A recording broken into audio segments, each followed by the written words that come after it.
Bismillahirrahmanirrahim. Assalamualaikum warahmatullahi wabarakatuh. We meet in this really special session, exclusive podcast by Fasset. And in here, we meet Mufti Faraz Adam, the renowned scholars of Islam that have a specialty in Islamic finance, how investing, and also how cryptocurrency works in Islamic finance. In today's world, we see crypto with a really different view that compared to like 10 years ago or like 15 years ago.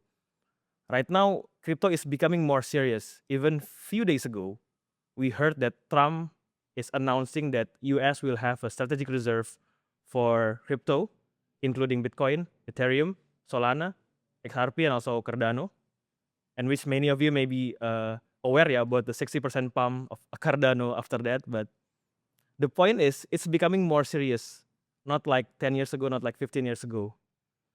And this kind of seriousness is also sparking discussion, even debate between scholars.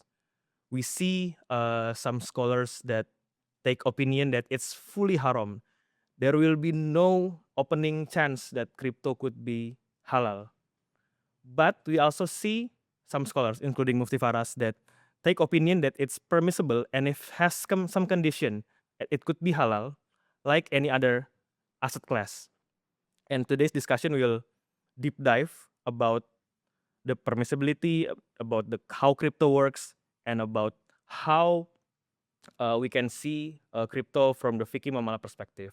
Assalamualaikum warahmatullahi wabarakatuh, Mufti Faraz. Waalaikumsalam warahmatullahi Really happy to wabarakatuh. see you here. I usually only see you in YouTube or maybe in LinkedIn. I really happy to see you here. And before we deep dive more into the crypto world, I want to start from yourself first. I want to our audience know about you first. And the first question, maybe from what I understand about you, you are graduate from the Islamic Studies in your bachelor, and you take MBA and also another degree.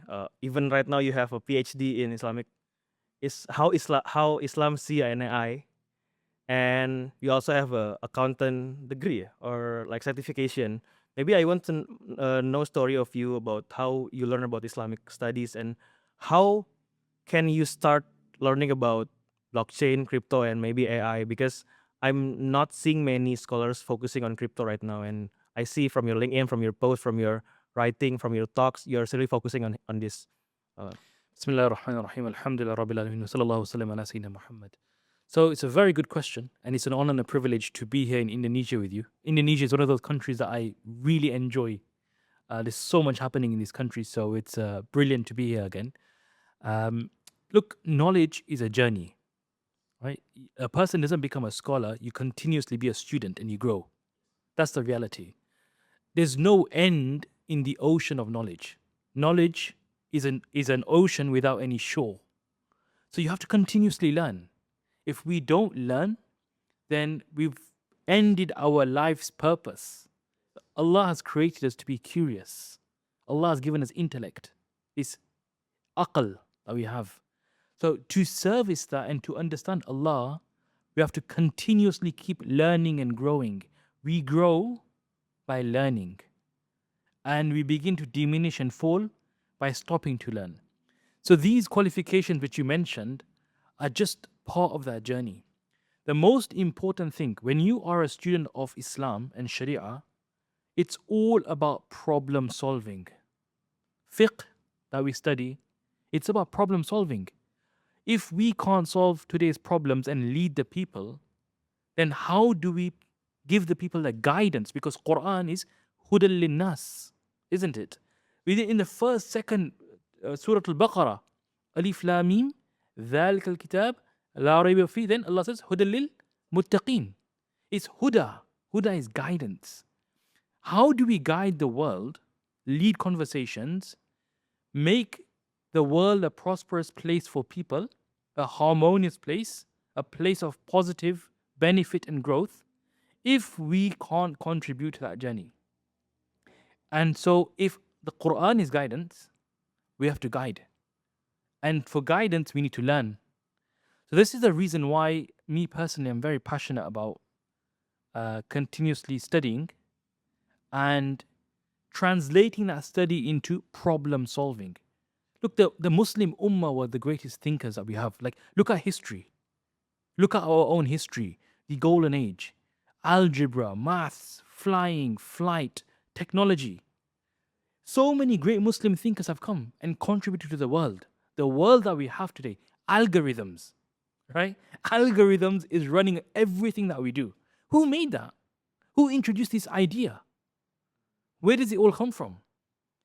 And so we as a nation, it's encoded in our DNA and in our makeup to be problem solvers. Right? We need to be problem solvers. If we're not problem solvers, we are not serving the legacy that we've inherited. Sure, this is really interesting. I'm learning fiqh in my college, and up until now, I never really got the insight that fiqh scholar is problem solver. I mean, like, the discussion is usually about how we create the fatwa, but basically this is a problem solver for ummah. Yeah, the way we talk about fiqh and Sharia is all about halal haram, and we think of it as a legal kind of activity, but it's more than that. It's all about problem solving. These are real people with real problems in life. We need to provide real solutions. That's what fiqh is about. And the reason why we have fiqh is to problem solve. So our minds have to function as problem solvers. We have to think like this. And not only is solving a problem, but how do we open a door and a road which has the greatest impact? Which is ihsan. The idea of ihsan is excellence. The best way. So the prophetic way, with the Prophet ﷺ, whenever he gave guidance, his guidance was the best. Not only did he problem solve, but he showed people the best way in everything. How to wash, but the best way, how to wash and clean yourself. How to dress, the best way. How to keep clean, the best way. So we need to bring solutions to the world in every part of life in the best possible way. Wow, it is actually mind-blowing for me because usually what I see about the fiqh discussion is more about how ummah asking to the scholars and scholars ask about that. But from your perspective, basically you see fiqh, usul fiqh, qawaid fiqh is as a tools for solving problem in ummah, right? It means this, with this kind of revelation in your side, in your mind, you think that you don't need to wait for ummah to ask you first, right? I mean, because you are a problem solver, you want to understand their problem at first before even they ask about that. Is it true? 100%. I mean, look at the fuqaha of the past. Like the Hanafi fuqaha, Sure. with Imam Abu Hanifa rahimahullah, they had a majlis of fiqh. They had 40 fuqaha. They would think about problems before it even happened. Like قبل far الوقوع. future. Exactly. This is what they were doing. We are not serving just the people today. We have to think about the people that will come 100 years from now. So whatever I'm writing today and saying today, it must leave a precedent and be a legacy for me to serve the person who walks in Indonesia, in Jakarta, in 2100, the 22nd Sure. century. If I'm not writing for the 22nd century, then my knowledge is limited just to today. My knowledge will die with me the moment I go in my grave. But knowledge, if we look at our scholars, why do we have books on our shelves by scholars written 1,000 years ago? How does that make sense? It makes sense because when they wrote, when they spoke, they will be writing with a 1,000-year view. I'm writing today to serve that child or to serve Fadel and Faraz that will come in the 21st century. And if we don't think like that, then really what are we doing in the world? What impact are we leaving behind? Because it's all about legacy. It's all about building a legacy. Our predecessors and our ancestors, they had that in their mind. That's why they served. That's why Islam was so beneficial, like we see everywhere. They came, this gave power, benefit to people. But today it's all about me, myself, and I, and just my little world here.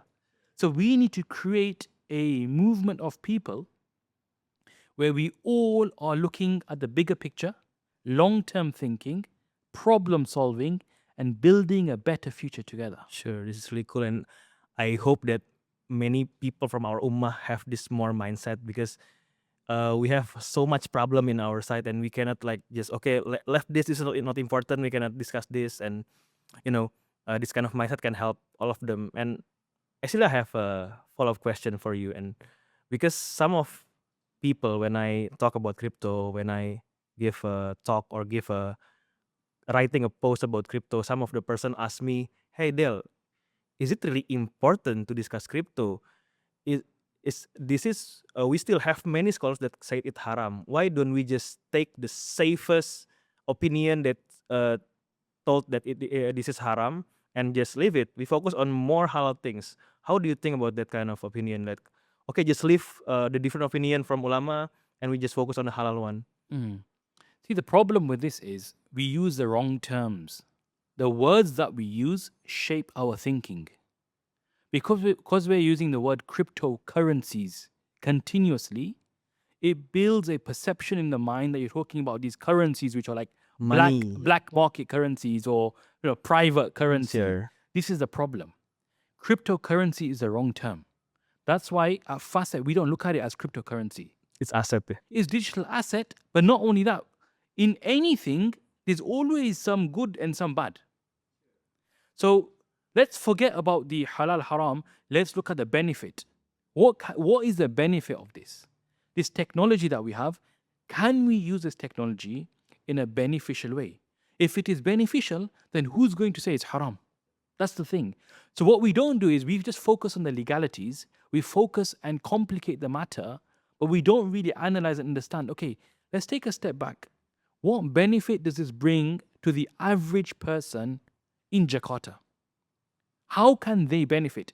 If we try to understand the benefit first, then we create a framework and say, yeah, look, this is the benefit. Maybe there's 1-2 harms here, but we create the Sharia framework and say, we'll protect them from this harm because of this framework, and we'll let him benefit from the technology. Then we build. Every technology that we have is there for us to build something better. If we can't use that, if something is haram altogether, but there's benefit in there, then how does that add up? So we need to always analyze the benefit that something brings and understand that not everything is just Black and white, not black and white. It of course there's nuances. So that's why the first thing we have to rectify is our terminology and language, because language is so important. It shapes our thinking and minds. Your tasawwur, you mentioned this word before we were talking, before coming on live, we used the word tasawwur.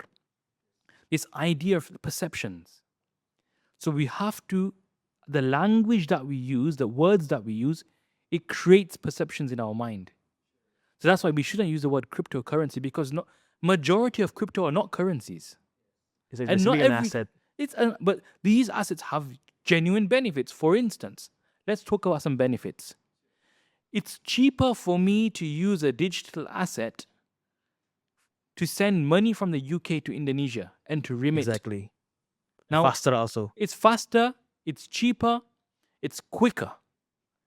That's the benefit. Now, would anybody object to that benefit? Sure. I think that's the problem, right? I mean, too many people always see crypto from the dangerous view. This is dangerous, this is volatile, and so on. But I never understand that if they really understand about the benefit. I think that's how we as a person, as a ummah, need to see something as more neutral. I mean, we don't hear something only from the bad side, but also we want to analyze it more neutral. Of course, in everything in life, there's some danger. For me to go in the car and drive 1 kilometer, there's danger. But does that mean I don't drive a car and I go on a horse or a camel? Of course not. I will go in the car, but I'll have my seatbelt on. I will go in the car, I will not break the speed limit. I will go in the car, I'll stay on the right side, on the lane, wherever I have to drive. In everything in life, there's always some framework to protect ourselves, because life is a very dynamic place. The world is dynamic. Things are always happening. There's so many variables. There'll be some benefits, some harms. So how do we navigate the world, benefiting the most as much as we can benefit, and hedging our downside, protecting ourselves from risk? This is what Fasset is all about. Fasset even as a movement, as a thought leader in this space, it's all about creating this idea of how do we benefit from the upside that this new world has to offer, and how do we help everybody protect them from the downside that can potentially come, and how do we maximize our gain as individuals and as a community. And that's how we are looking at digital assets, because there is benefit, 100% is benefit. We just mentioned one benefit of remittance, for instance, but look at hedging. If in some countries inflation is so high, had the people hedged their currency inflation with tokenized gold, they would have saved half of their wealth. Now look at the benefit, a clear benefit. So cryptocurrency is a red herring. It's the wrong word to use and the wrong word to think about these things. It's just that's one big term which has confused so many people, and it's a wrong term. Yes, And- even in Indonesia, it's illegal to say it cryptocurrency Very good. because it's regulated as asset. So if we talk with regulator and say, "Hey, I have cryptocurrency," I will be getting angry by them. So basically, Very in good. Indonesia, it's already good. We regulate crypto as asset, but some people still stuck in language that created 10 or 15 years ago. But even crypto, even the word crypto, I feel is problematic. Because Yes. crypto, look, you're a data scientist, you work in computers, right? In Yes. So the crypto is all about being encrypted. Yes, encrypted. And that's something like hidden, something like then you go to the dark web. So people get, scared that is this something which is hidden, something. But cryptography is just a technology underpinning all of this. So yes, the word crypto is like what people use, but really, it doesn't address what we're talking about as well. This is a technical word for something which a general person has no connection to. Nobody looks at, when I'm using a computer, I don't look at the algorithms and the software running in the background. I'm just using Microsoft Word. So why should I be concerned with the technicalities of the behind? It's all about the benefit. What benefit does this give me right now? So we need to look at these things in different ways and explain to people, understand ourselves, explain to people in a way which makes sense to people. Yes, I think that's something like we know in when we discuss about the fatwa, we also need to differentiate between the name and the consequence, right? Because sometimes name is not matched with the akad. The name is X, the akad is Y. So I think it's also important for people to understand that don't really stuck on the term, because the term might be misleading, right? And my next question related to your answer is actually about tasawwur actually, because I have some of my friends said to me, he's an ustad in Indonesia.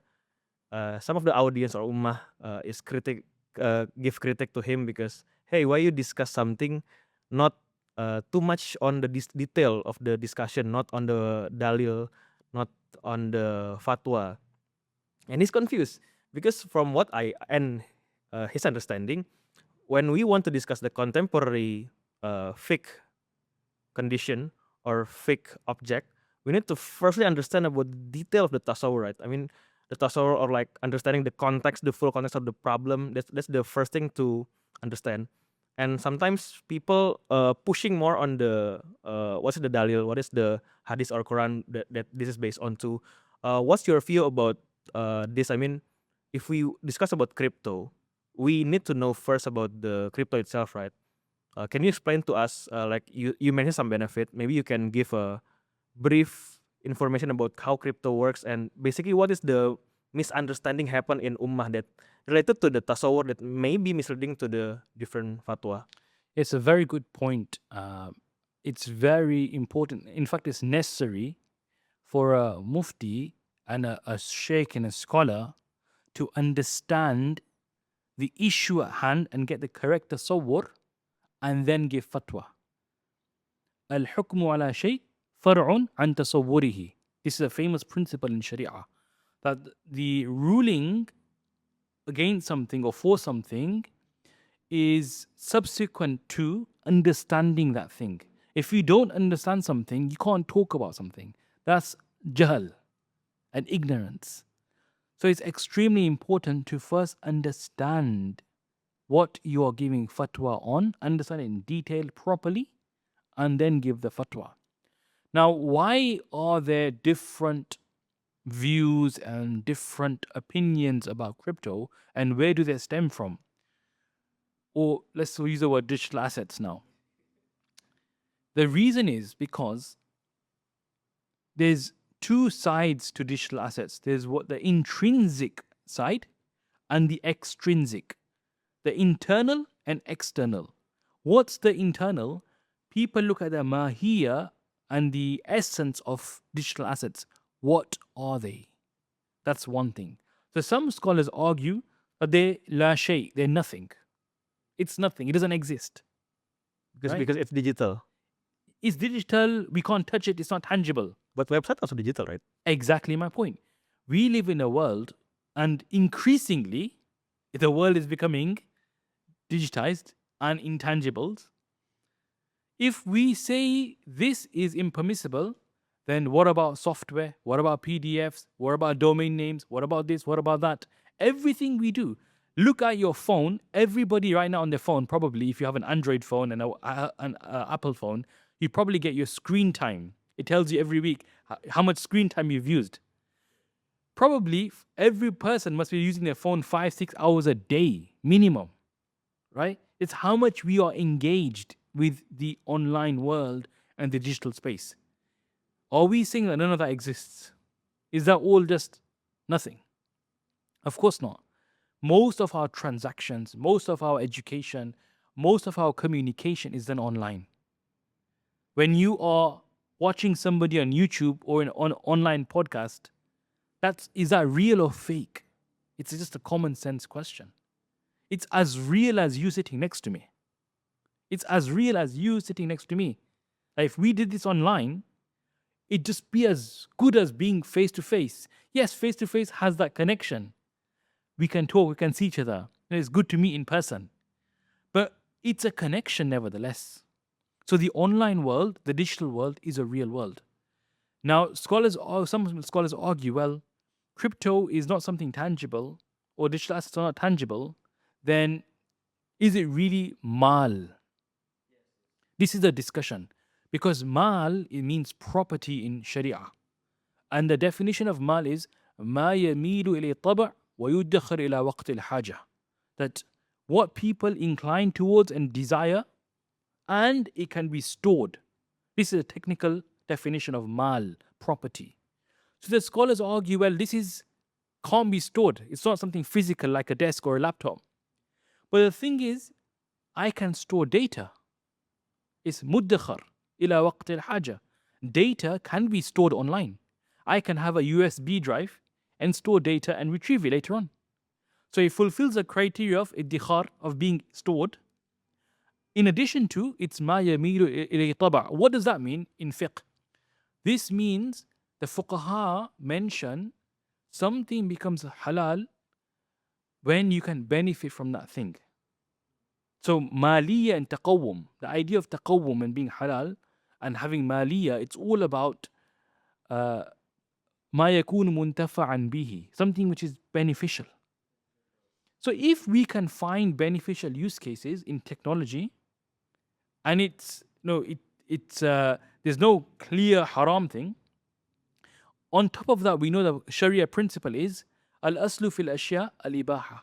Yes. In mu'amalat, Everything is basically halal first. Yeah, in mu'amalat, like Ibn al-Humam rahimahullah, a great scholar of Islam, he passed away in 861 after Hijrah. He writes this, al-hil huwa al-asl fil ashya. So many fuqaha have written this principle. This is like a maxim across all the madhahib, that the asl is ibaha. So you have to bring a clear evidence of riba, of something else, to say something is haram. Otherwise, the default is it's permissible to use. That's the default. Now, when that's the case, you have this technology, you have digital assets. As long as there's a clear benefit and people are inclined towards it, then what would make it impermissible? So this is the first thing. Scholars talk about the existence. That it doesn't exist. But we just mentioned to be existing, it just has to be retrievable, storable, and beneficial from a Sharia perspective. And it's not really need to be offline, right? It doesn't need to be tangible and offline. Today, we live in a world where PDFs are sold online. The whole world has PDF documents. If you have a problem with something being online, then never read a PDF. Don't touch it. Don't benefit from anything online. But the truth is, these things from a Sharia perspective are assets as well. The world is ever evolving. We're not riding horses and camels anymore. We are transacting online. We are trading online. We are buying and selling things online. Sharia is relevant in every single era. Sharia is not limited to the 15th century. Sharia guidance will take us all the way even to the 50th century if it comes. Right? So every century, with every innovation, with every advancement, the Sharia guidance will be there. Look, mu'amalat, the fuqaha mentioned this. Allah has created mu'amalat for our worldly needs. Everything I'm buying, selling, trading, benefiting, using, Allah, this is for us to benefit in the world, primarily. Secondarily, for the akhirah. So we do halal to benefit ourselves in this world so we can live. Ibadat and worship, when we perform salah, when we give zakat, saum, hajj, the purpose of that primarily is for the akhirah. We benefit in this world as well, secondarily. But first benefit is in the akhirah. In mu'amalat, the first benefit is in the dunya, then the akhirah.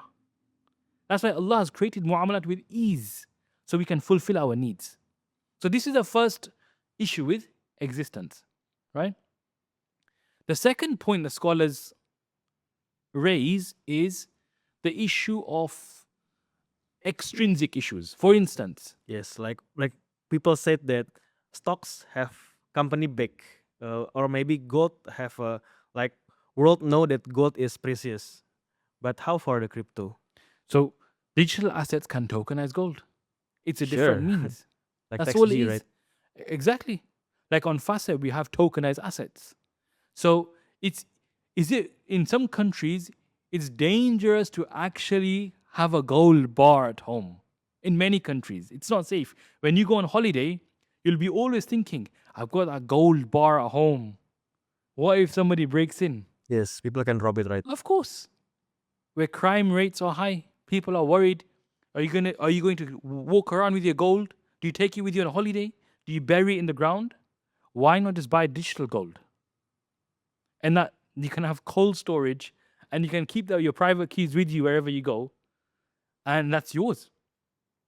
And the And- gold is really there, right? The gold is there, but it's just through a digital means. You've secured your gold. So it's just a different way. So tokenized assets is a different way. Now, see, the scholarly argument is another argument. So one was about existence. Another one is about volatility. Yeah, so people say, okay, volatility. Well, every investment transaction naturally has volatility. Stocks and shares are known to be high risk investments. Does that make it impermissible? No. So many scholars have given fatwa, and in fact, scholarly boards agree with shares investing with some conditions. So volatility in and of itself is not a problem. Gharar, this word gharar, it doesn't mean volatility and speculation. So some scholars or some people and writers will say gharar. And that's why digital assets are haram. Some people said that. Gharar is not to do with volatility and speculation. Gharar is about where contractual obligations are suspended. For instance, I will give you money if it rains. Or I will deliver the asset to you if it's sunny tomorrow. That's gharar. Like future, right? It's contingent and conditional on things, your obligations.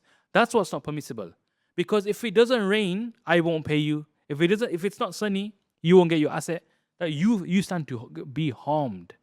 So scholars talk about this idea of gharar from this perspective, not what people are saying on digital assets. So basically, when you buy a spot for digital asset or crypto, basically it's not goror because it's clear, right? I pay with this rupiah to buy or USDT to buy some coin. There will be no goror because and in that spot transaction, it's clear what I want to buy, right? 100%. As long as, and most exchanges work like this, where If you're buying and selling things online, they are regulated bodies and entities. To be regulated, you have to be observing the law and regulation, and your policies have to satisfy the regulator.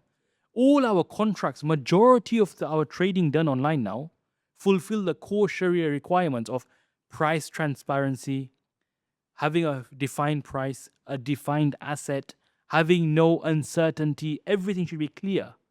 So even on Fasset, if a person trades on Fasset, everything is clear and transparent.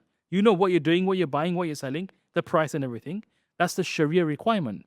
But it has to be that way if you're regulated, if you're a regulated entity, if you have a license. You can't just start selling something and have complete lack of transparency. It's not possible in this world that we live in a regulated space. And other things that I heard the most is also the authority base. People said that, hey, cryptocurrency doesn't have, or crypto asset doesn't have any authority protecting you. It's dangerous compared if you save maybe gold or maybe fiat money. How do you see it? I mean, is it impacting how we see it, how or not? So a very simple answer to this is if I have a gold bar in my house, who's protecting that? Ourselves. Exactly. Right? My watch, if I've got a Rolex, I don't have a Rolex, right?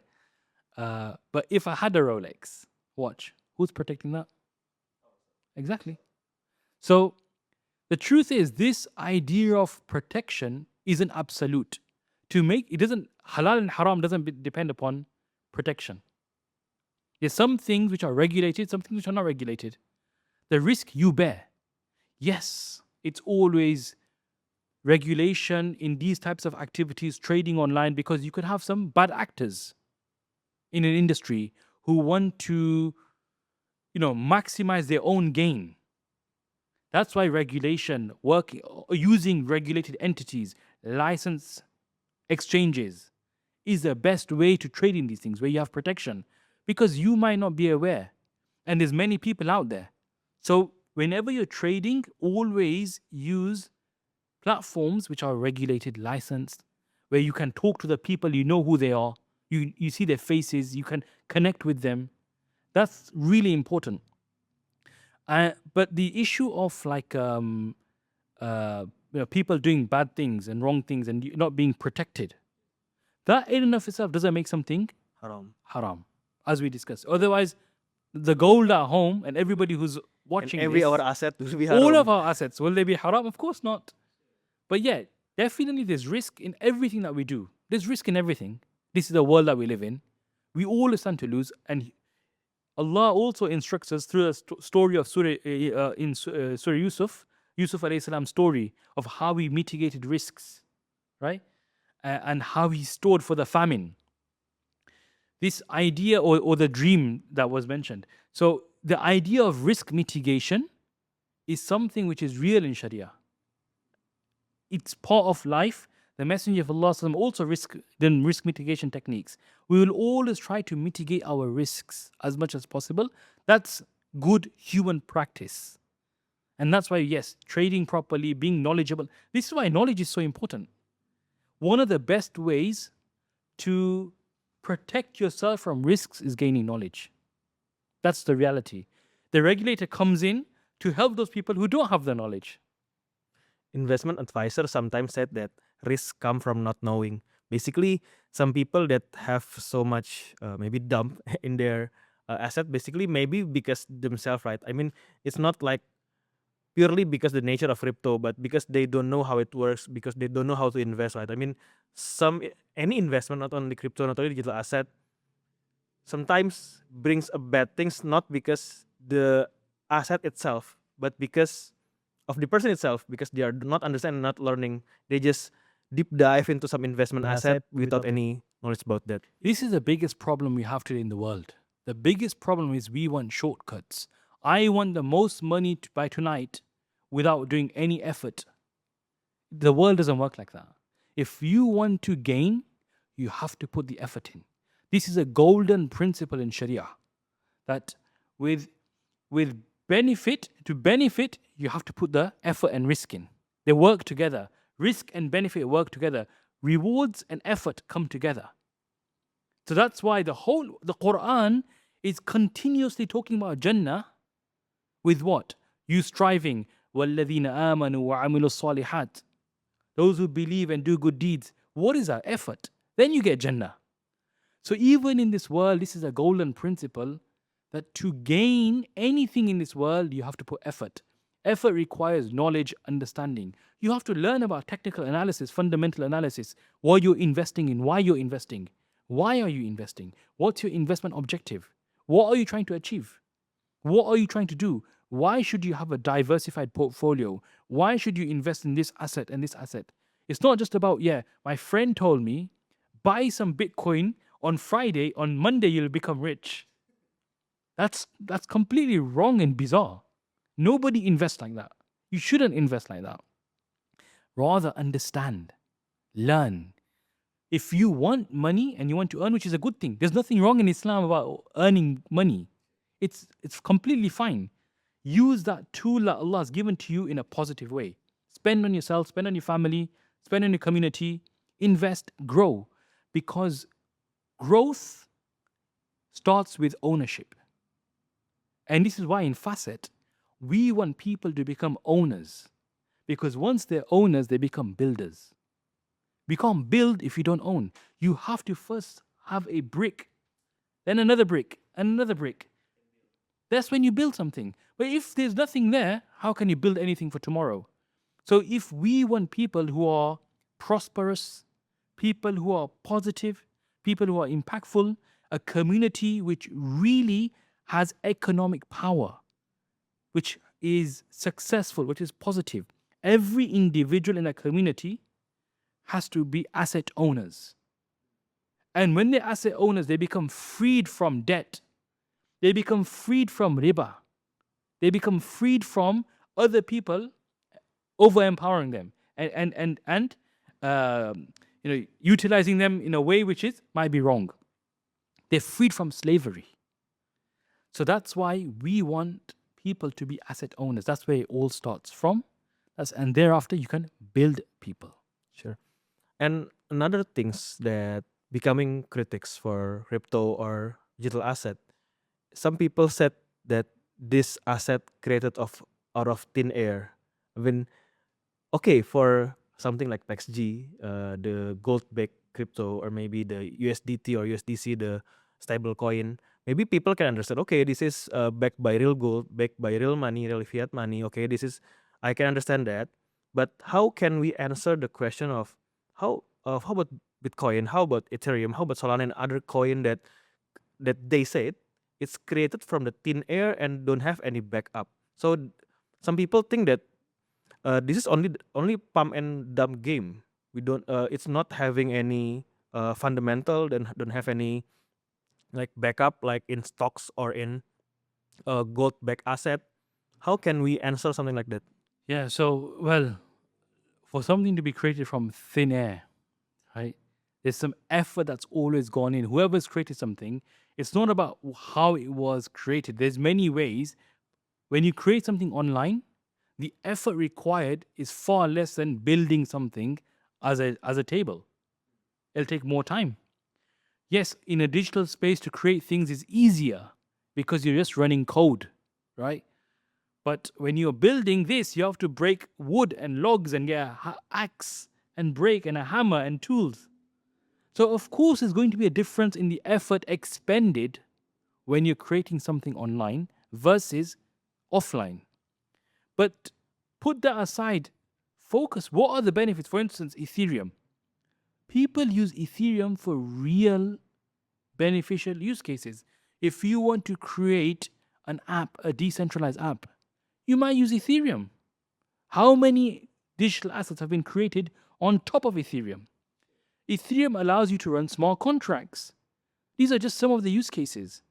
So if any sane person finds these beneficial, then they won't care about who started the code, Ethereum code, who launched the Ethereum algorithm, or who launched Ethereum. That's a secondary question. Is this thing actually benefiting here and now? Can I use this right now to do something? And of course it is beneficial. Look at the hundreds of innovations, software, technologies, assets that have been built and are continuously being used on top of Ethereum. I think that's the problem, Mufti, because some people don't understand that this is having a use case in the real world. Some people just think that this is only a random token that can be buy and sell and the price going up and going down. I think that's the main problem. For example, in Indonesia, we have some foundation, Islamic foundation that create a blockchain-based zakat application. Basically, from what I understand, I research, they do it on top of Ethereum. Many people appreciate it, and even some people said that okay, blockchain is good, but crypto is not. It means they are not understanding the crypto itself, right? Maybe you can give a brief explanation about blockchain and crypto, because some people said that okay, blockchain is good. We know the use case. It's a good use case to make a transparent application. But what is crypto? I mean, some people don't understand about that. Yeah, so look, digital assets, every blockchain has a native asset. Native coin on top of the blockchain. Exactly. So depending which blockchain you're using, look, Ethereum is used because it has the ERC20 standard, which is like when you are minting tokens, you'll use a standard, a token standard. So there are different token standards that are used for different types of tokens that you want to deploy online. So Ethereum is used for a very specific reason. Now, these assets which are deployed on certain Bitcoin, on certain blockchains, the blockchain is just the ledger. See, even people don't understand blockchain. People just think it's a ledger. It's not really just a ledger. A blockchain has two core technologies and fundamentals. One is being a ledger, and secondly is being a computer. It's a ledger and a computer together. That is why it's so powerful. That is why there's so many interesting benefits. That is why so many companies are researching how to maximize or how to use blockchain for the operations. But blockchain is not always beneficial for everybody as well. There's still legacy-based systems that we have that work and do the job well, and you might not need blockchain. So blockchain has also specific areas and use cases and specific contexts where you would use blockchain. So a digital asset and a blockchain, it functions with a blockchain. As you mentioned, you can't have a blockchain separate and a digital asset separate. The digital asset revolves and runs on a blockchain. And every digital asset will be connected to a blockchain. So the zakat idea is interesting, very interesting, because zakat has this natural peer-to-peer idea. Zakat was always peer-to-peer. Yeah. Before we have many zakat organization, yeah. Exactly. That's why the al-yadul ulya khayru min al-yadi sufla. Even the ahadith on giving and receiving talk about the giver and hand to hand. Yes. The peer-to-peer idea. Yad to yad, yeah. So this is again being revived through the blockchain initiative of zakat. Sure. I think that kind of understanding is not reach our ummah, because our ummah, I see many times that person said, I follow blockchain, I support blockchain, but I'm not supporting crypto. It need to be understood by people that actually, if you want to build application on top of the blockchain like Ethereum, you need to have the coin, right? So if you said that the coin is haram, you cannot use the blockchain, right? Is it like the logic? Of course, you're absolutely right. See, look, the problem in many of us today is we're very short-term people. We've lost. The Muslim world was known for their long-term thinking and building. That's what we were known for. What we did for the world, what the Muslims did 1,000 years ago, 500 years ago. Where are our architects today? Where are our innovators of today, like those who build, entrepreneurs? Where are they? Like, we need entrepreneurs. We need to be entrepreneurial in our thinking. Every single person has to be entrepreneurial. Now, how do I maximize with the resources I have? That's entrepreneurship. An entrepreneur puts the factors of production together: land, labor, and capital. All right. From an economic perspective, in economics, an entrepreneur is one of the factors of production. But really, in an entrepreneur who does enterprise, he brings together the factors of production, land, labor, and capital. He puts it all together and builds. So today, the world, the way we are as individuals, we're just so focused on let me get 1 rupiah more. Let me make 1 more pound. Let me make 1 more dollar. Forget about making $1 and a pound. Why not build something which will make you £1,000,000? We're just running after the one coin. Forget the coin. Build something which will generate things, which will be productive. So we've become very, we're consumption-based people. We're just trying to fill consumption. We are stuck as a consumer, not become a producer, right? Exactly. And Islam teaches us to be producers.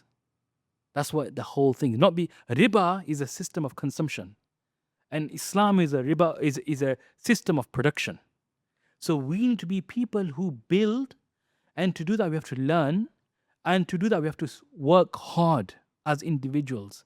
We can't be so short term in our thinking and just want a bit more money today, a bit more money tomorrow. That's why we have all these people who are just investing without understanding, who are speculating. Then of course you're going to get opinions which will say, oh, don't do this, it's haram. Because tomorrow somebody's going to start crying, I've lost all my money. And he goes to a scholar and he says, look, I lost all my money. I invested in this crypto. I lost all my money. What's the scholar going to say? Wow, this is ridiculous. Exactly.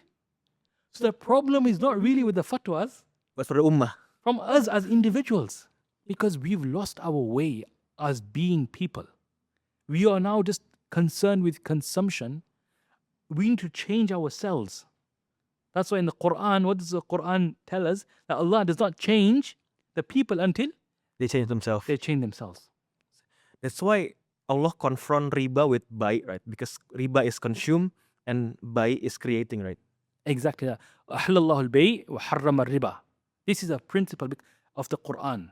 Riba is all about me, myself, and I, and consumption. And bay and tijara is all about production. Sure, this is a really cool concept that we become a good tadabbur for us if we read or listen again to that ayah. And maybe the next question related to our previous question, maybe I will recap it first, yeah.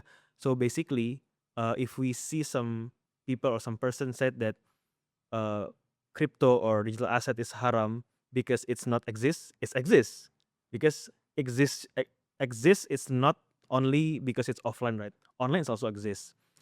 If people said that there are no benefit, maybe they are not understand that there are benefit in crypto or digital asset.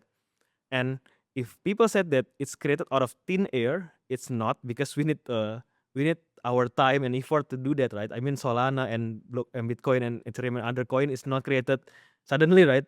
People need to develop and code it first.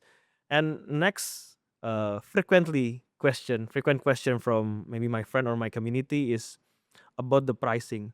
Okay, some person already accept that, okay, this is halal, or maybe potentially halal, but they still argue that how about the pricing? The pricing is really volatile. I know that maybe some person said that maybe they know volatility, tazabzub is not determination of it's haram or not, but they don't understand why the price can be going so high. Like for example, some coin got like 30x growth after like only few months or few years, or maybe some coins go like 2-3 times for 2-3 months.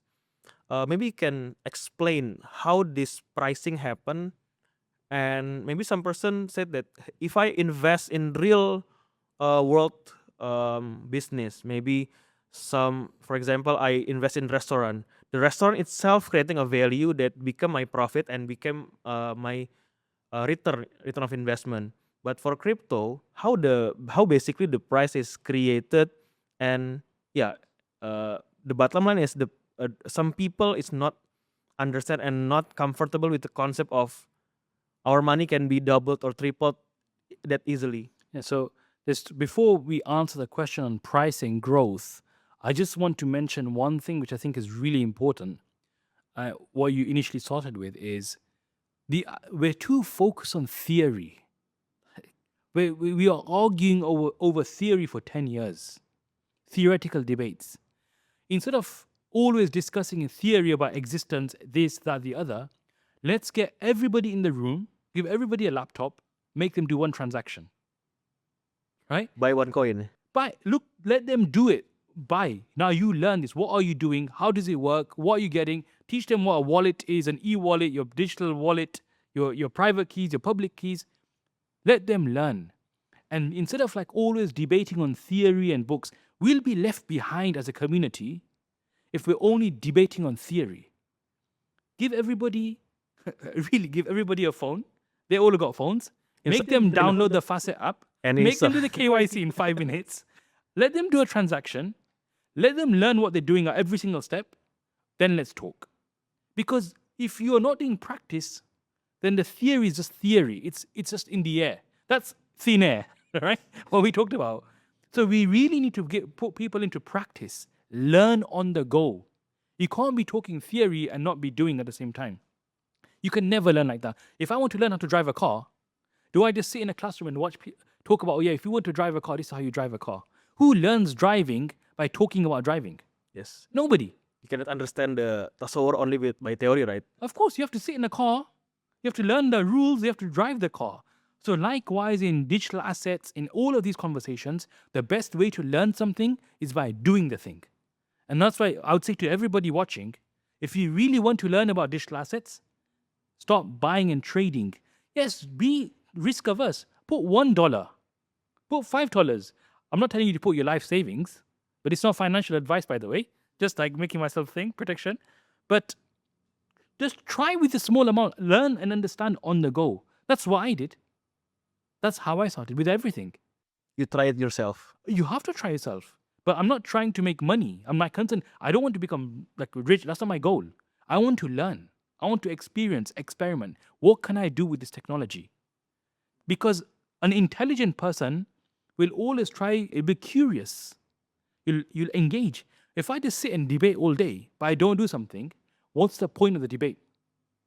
Because they don't even know the real deal about this problem, if right? I'm not going to try, then really my debate is useless because I'm just talking. It's all talk, no action. And in English, we always talk about you got to walk the walk, not just talk the talk.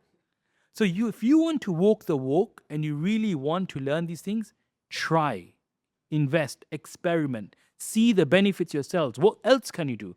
I'm not just talking about becoming rich. No problem if you want to become rich. But I'm saying there's so many other possibilities in this space. And you should be experimenting and using and learning in practice.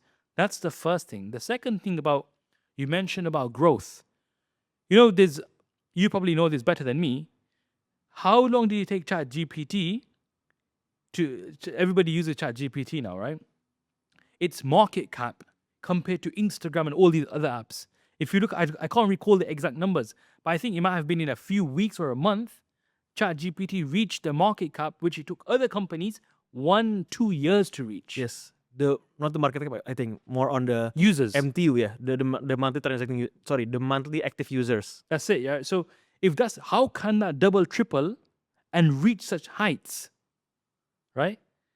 Compared to these other platforms, it's double, triple so quickly. It's all about benefit, right? So, and in terms of price, you talked about price and how it's market dynamics, supply and demand. If something has actual benefit and use case, there'll be a natural drive and demand for it. When there's a demand for it, the price will naturally increase. That's why many of layer 1 blockchain is having a really high growth because many people use it on top of their product, right? Exactly that. Okay, sure. I think this is need to be learned. I mean, any person who take the opinion, okay, this is haram or halal, need to understand this, because if not, they will be delivering something that they don't really understand, right? And next question, yeah, that I want to confirm is, for some people who think that this is not important, I understand that at the first of our conversation, you said that we need to be curious, we need to follow our salaf, that for example Abu Hanifah and his companion, that thinking long term, even for the case that haven't there yet at their period. But some people said that is this urgent? Why do we need to be focused on crypto when we have so many other problems? How do you answer that? Yeah.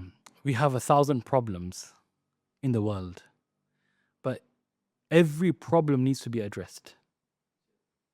And one of the greatest ways to address multiple problems is, look, fundamentally, things come down to one or two big problems.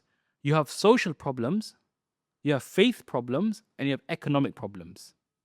These are the three problems, the three spheres, domains: faith, social, and economic. Now, then on top of these is all problems. You'll have problems with faith, problems in society, relations, family, community, people, and then you have economic problems.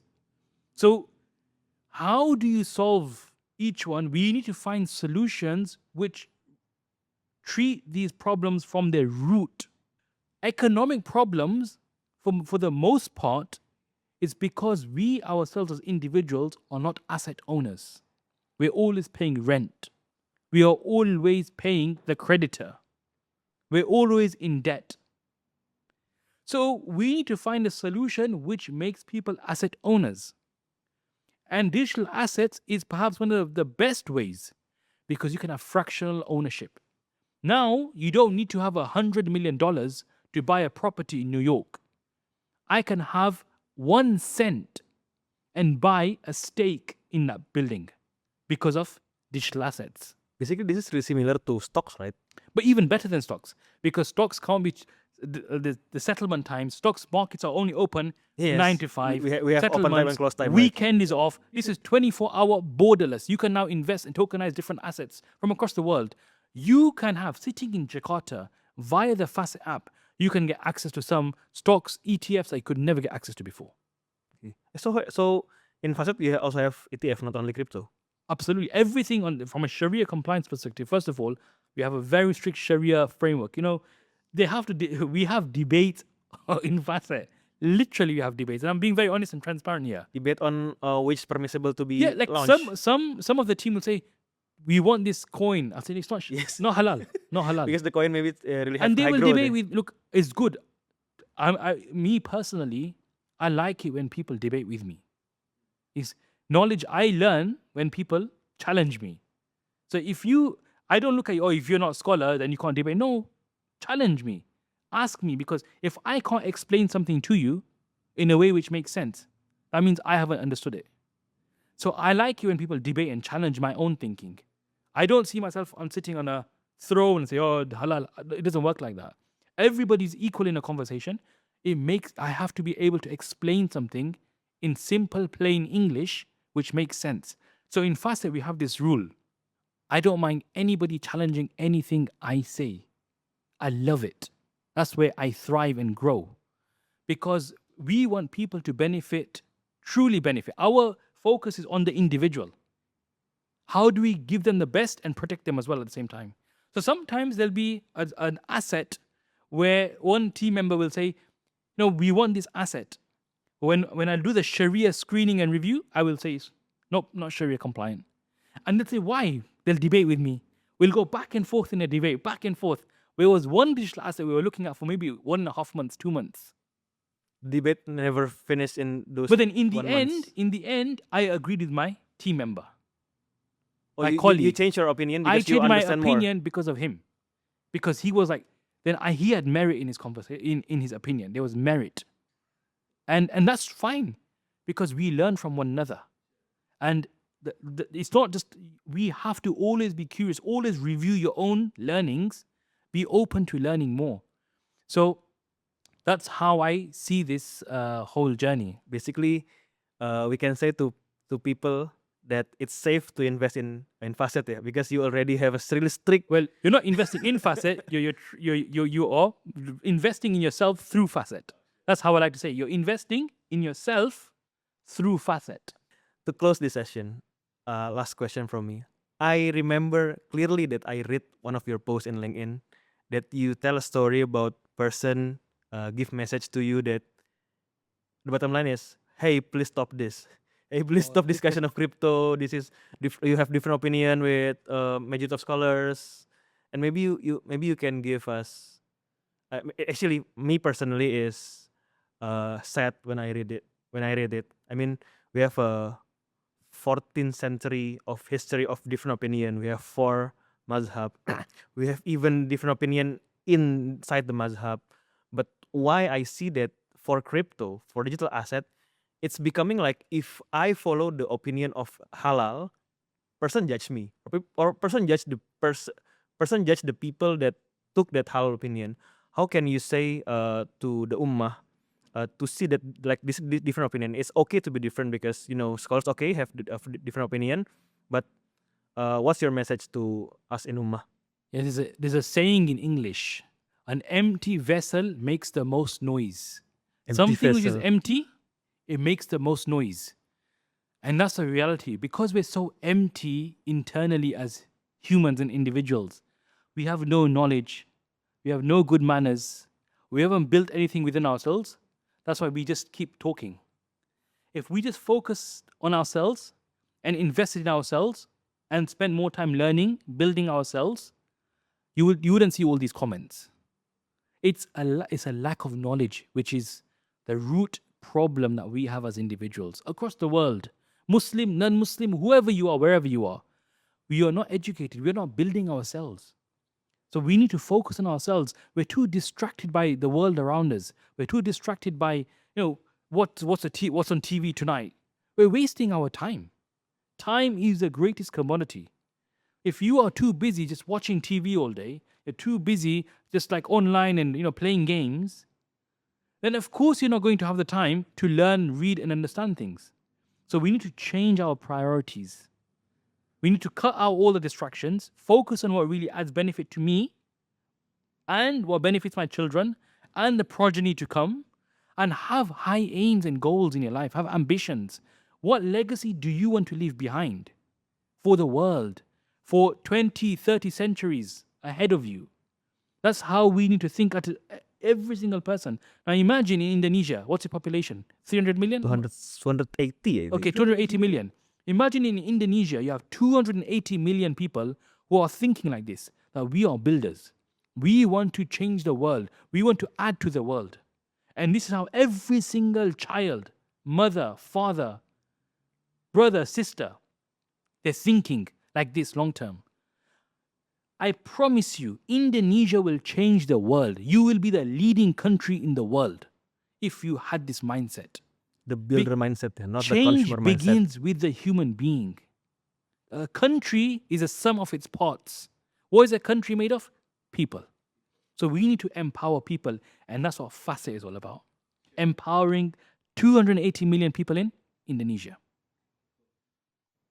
Let me summarize our discussion today. So this is really insightful discussion where at first you said about the urgency of the problem-solving mindset as the scholars, but I think the most important thing of that mindset is to start with problem, not with complain, not with somebody ask to us about the dangers of something, but to really see it neutrally, so that we can solve problem. Not only giving fatwa, but solving a real problem, because that fiqh all about, right?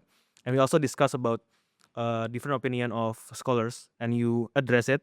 For example, some people said it's haram because it's not exist, but it exists. But some people said it's not have a back, but it has back. Some people said it's not precious, but it's precious to on its way. And if we talk about the pricing, it's basically a supply demand that happen in the market.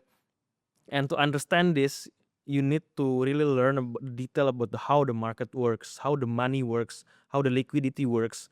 Because if not, if we push ourselves to discuss something that we don't understand, that we lack of knowledge, we will maybe reach the destination that not true, or the destination that not really right in the consequence. And also, I think the main things that also you said is not only to be a consumer, but also to be a builder, so that our focus is not only, okay, this is dangerous, left this, but okay, this is a new things and have benefits, and how we can benefit our life and our children, our grandchildren, to use this technology to enhance their life, not only thinking about the dangers, but also being neutral to see what's the benefit, what is the dangers of this matters. Okay. Jazakumullah khairan. Thank you for discussion today, Mufti Faraz Adam. I personally really happy with this discussion. Many new things I just learned through this discussion, and I hope all people that watching this session can also get the happiness I got. Thank you all. Wassalamualaikum warahmatullahi wabarakatuh.